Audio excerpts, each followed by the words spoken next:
A gente tem um tipo de reação também, que também leva a um risco de vida, que é uma reação IgE não mediada, já é uma reação mais tardia, envolve células, não tem envolvimento de anticorpo, então ela não aparece no exame de sangue nem no prick test.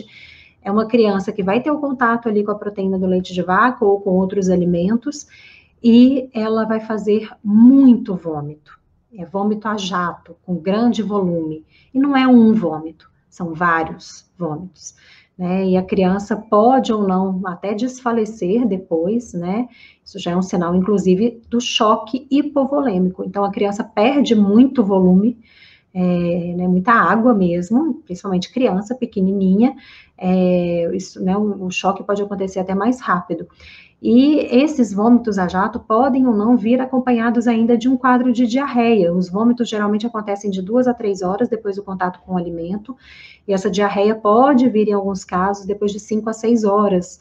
Então, a criança já perdeu muito líquido, já está muito desidratada, né? Então, perde volume sanguíneo, e ainda vem uma diarreia.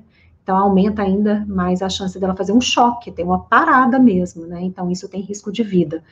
Então, cuidado, e pode ser uma pequeniníssima quantidade de alimento. Então, a recomendação para essas crianças é que você corra, né, começou com esse quadro, que a criança começou a desfalecer, corre com ela para uma emergência, e informe aos médicos que a criança é a PLV ou faz outras alergias alimentares, que ela está com um quadro, né, de FPAS. É claro, gente, que você tem que receber esse diagnóstico do médico antes, né? Começou a ter esse quadro, a suspeita talvez seja FPAS, marque um bom alergista ou gastropediatra para te auxiliar aí nesse processo do correto fechamento, né, que é realmente um desses sintomas da alergia, que é um quadro de FPAS. FPAS é Food Protein Induced Enterocolitis Syndrome, é uma síndrome induzida pela proteína alimentar, né, que provoca uma enterocolite, uma reação alérgica ali no trato gastrointestinal. Então, o médico vai fazer o diagnóstico e, sendo isso, se acontecer uma situação de emergência dessas, corra para o hospital, mas informe a equipe médica, porque o quadro, gente, ele se parece, é um quadro comum a outros comprometimentos também, tá? Então, até para saber ali o medicamento que vai ser administrado, eles podem não identificar que é uma crise alérgica, que a criança está precisando, às vezes, até de uma adrenalina, ou, né, no caso da FPAS, na verdade, gente, não é adrenalina, tá? Perdão. No caso da FPAS, você tem que falar com a equipe médica, porque eles têm que fazer a hidratação rápida e direta ali na veia da criança, tá? Então, isso pode confundir com outro caso, ou até achar que, sei lá, é uma virose, ou algum outro caso de intoxicação alimentar, e não tratar a criança como ela deve ser tratada, porque esse quadro, ele pode evoluir, né, e realmente a criança pode desidratar tanto e entrar em choque, então informe, né, ou então, que se você não identificou direito, a criança começou a passar mal, você não sabe o que é aquilo,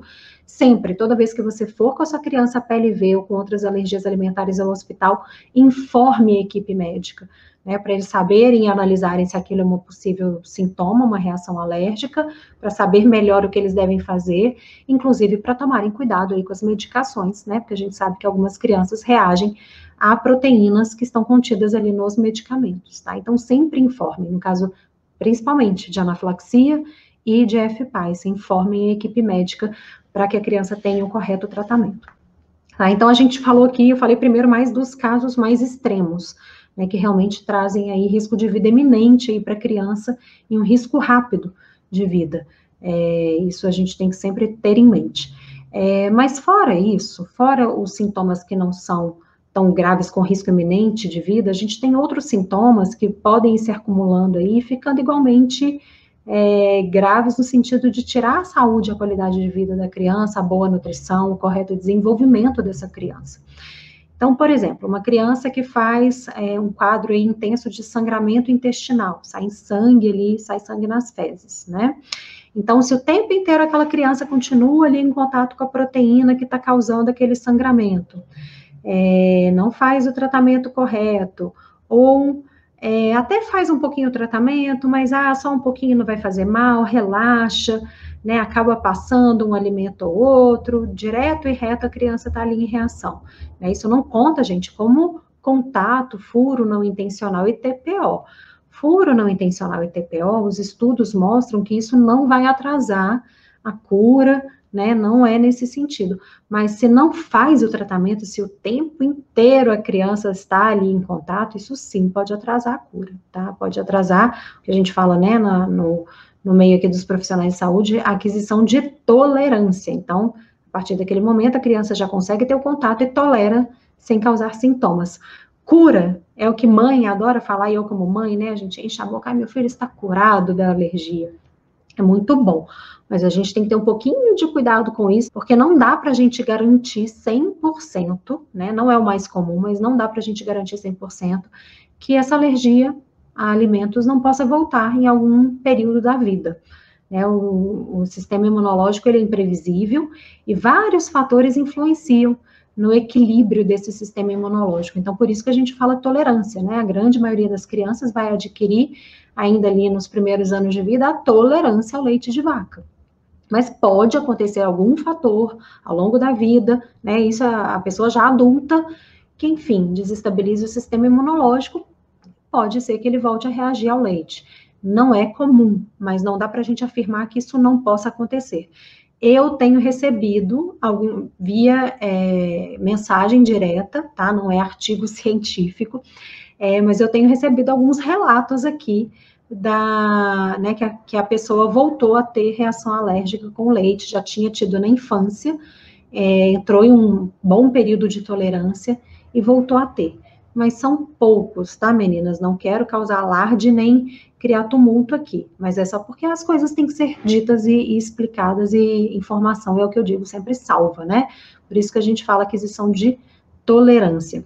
Então, quando essa criança faz sangue nas fezes e o tempo inteiro ela está ali em contato com leite de vaca, que faz esse sintoma nela, a criança vai perdendo sangue, e aí a gente aumenta e muito, em alguns casos até realmente acontece, né, um quadro de anemia, que pode ser de leve, moderado a grave. O que é anemia, na verdade, né? Quando a criança perde muito sangue, ali também estão saindo as células do sangue, as hemácias, que são os carregadores do oxigênio. Então, o sistema circulatório passa lá no pulmão, com tanto de célulazinhas trabalhadoras, que pegam o oxigênio lá do pulmão, põe aqui em cima, ó, e sai carregando e distribuindo para o resto do corpo. Porque todas as células, né, elas precisam de energia, que vem dos alimentos, é o ATP, e oxigênio, que a gente consegue através da respiração, né, para conseguirem fazer o que elas fazem. Cada célula tem ali a sua função, e sem oxigênio e sem energia, nenhuma célula trabalha, né, muito bem. Até outros combustíveis aí, que quando falta energia, né, tem alguns outros componentes ali que são produzidos, mas enfim, as células trabalham bem mesmo, com a energia que vem do alimento e com oxigênio. E aí, gente, para uma criança que está em amplo crescimento, amplo desenvolvimento, né, tá ganhando altura, ganhando peso, formando os seus tecidos, aumentando os seus órgãos, produzindo hormônios, produzindo enzimas, e esse oxigênio falta, né, e principalmente uma célula que sofre muito com a falta de oxigênio, são os neurônios. Então, isso pode comprometer o desenvolvimento da criança, né, tanto em termos aí de crescimento, ganho de peso, e até o desenvolvimento neurológico. Então, isso é grave, né, a anemia é grave sempre, mas é muito mais grave ainda uma criança que está aí, às vezes, até duplicando de tamanho, né, a criança, quando nasce depois, até 1 ano, ela duplica, até mais que duplica de tamanho. Então, o oxigênio é fundamental, e o quadro de anemia, por esse sangue que nunca para, também ele é grave, e traz repercussões graves, tá? Uma outra questão, gente, por exemplo, uma criança que tenha a doença do refluxo como sintoma da PLV.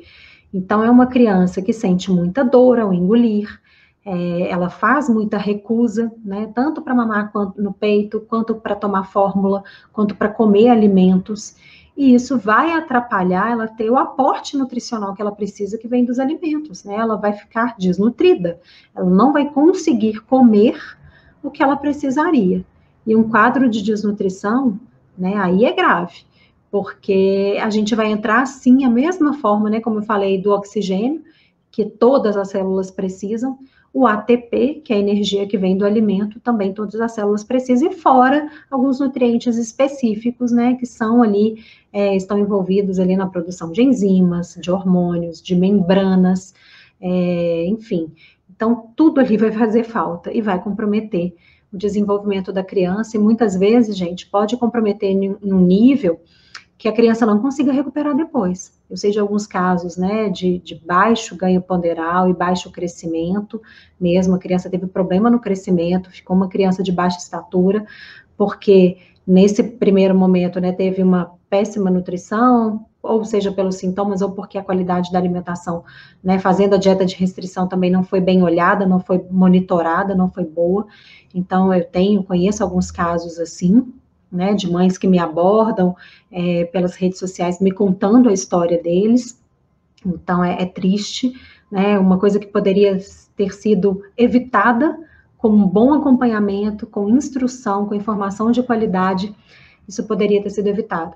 Conheço crianças que, por exemplo, né, fizeram aí a dieta de restrição de leite e derivados, a gente sabe que é um grupo que é rico em cálcio, a dieta não foi bem equilibrada, essa criança não foi acompanhada por nutricionista, o que aconteceu? A criança teve sérios problemas ósseos, eu não conheço nenhuma nem duas não, conheço algumas, né, alguns casos que as mães vêm me relatar aí, crianças que ficaram alérgicas mais tempo, principalmente, né, que têm esses sintomas ainda mais acentuados, mas isso também pode comprometer ao longo da vida. Então, imagina uma criança com ossos fracos, né, qualquer coisa, a criança é muito dinâmica, brinca, né, bate, cai, e aí ela quebra.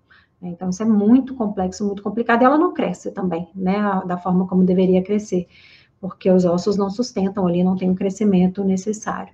Então, tem também esse problema que pode acontecer aí com uma dieta de restrição que não é acompanhada, né, pelo nutricionista, que é o profissional que sabe e entende como fazer uma dieta equilibrada, de forma nutritiva, gostosa, com qualidade que é plenamente possível.